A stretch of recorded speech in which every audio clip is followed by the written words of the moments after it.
Among the myriad of things that are machine gunning out of the White House here almost faster than you can pay attention from President Trump was something he said about Columbus Day earlier this week. They got a lot of people going, oh, we're into this again. And again, it's an issue that I've been following here, that many Italian Americans in Fairfield County, the Bridgeport area, New Haven County, all throughout Connecticut have been talking about. And we welcome back our friend Andre DiMino, who's head of the Italian American One Voice Coalition, major group speaking out about Italian American issues in the U.S. Andre, it's Paul here again. Good to have you back, sir. How are you?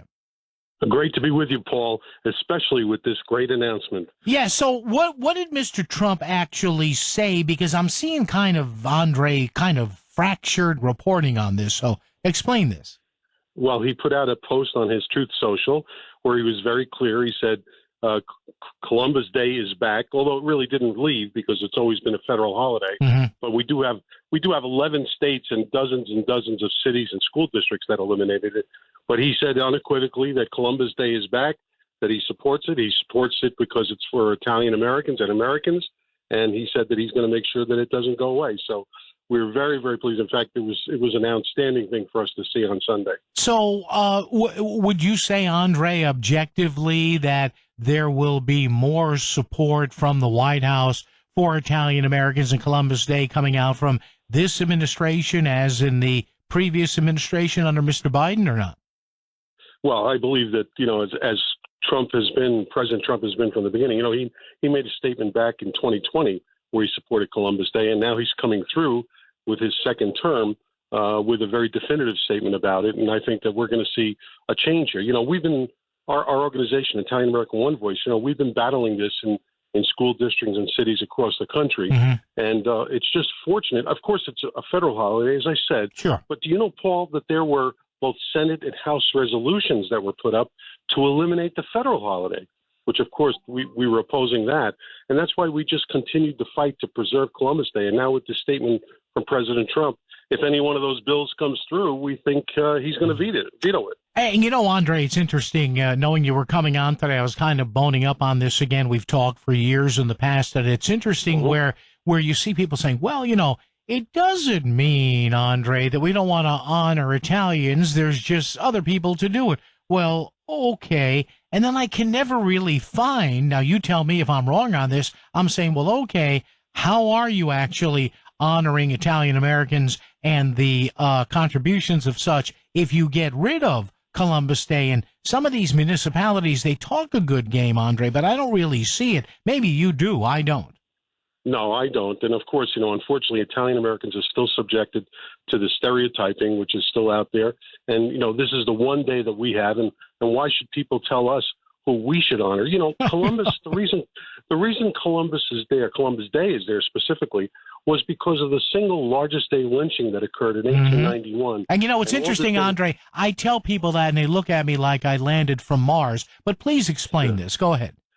Sure, absolutely. In New Orleans in 1891, in March of 1891, there was a mob that went after 11 innocent Italians because of the death of a captain there, and they tried to blame it on the Italians. And they were innocent. They lynched them.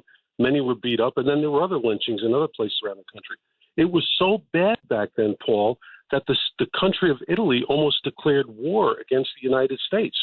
And that's why President Harrison, to calm things down, declared the 400th anniversary of Columbus's arrival in the New World, October 12th of 1892, as the first Columbus Day, whereby the country should celebrate it and act as an atonement and an apology. And that was really the welcoming of immigrants back, Italian immigrants, into this country. So it's important for our ancestors and generations that have passed. Hey, Andre DiMino, by the way, the guest, the head of the Italian American One Voice Coalition. Check him out online, IAOVC.org. So you talked about legal proceedings, Andre, and I know in the last three times we've talked, you mentioned this. Are there any current suits pending or coming lawsuits or legal actions that have wound up in some sort of decision since we last talked, maybe over the past year or so? Yeah, well, believe it or not, Paul, the suit that we instituted, the federal suit because of the removal of the Columbus statue in West Orange, New Jersey, believe it or not, is still pending here 3 years later. They tried to get us out of there by saying we don't have standing. Yeah. Well, we won that battle. We got standing. They tried to get it, dismissed. They couldn't get it dismissed. So, even if we've got to go to the Supreme Court, we've got to fight this because Italian Americans are a recognized group under the 14th Amendment, and you shouldn't replace one group's holiday for another. And that's really why we're fighting about that statute.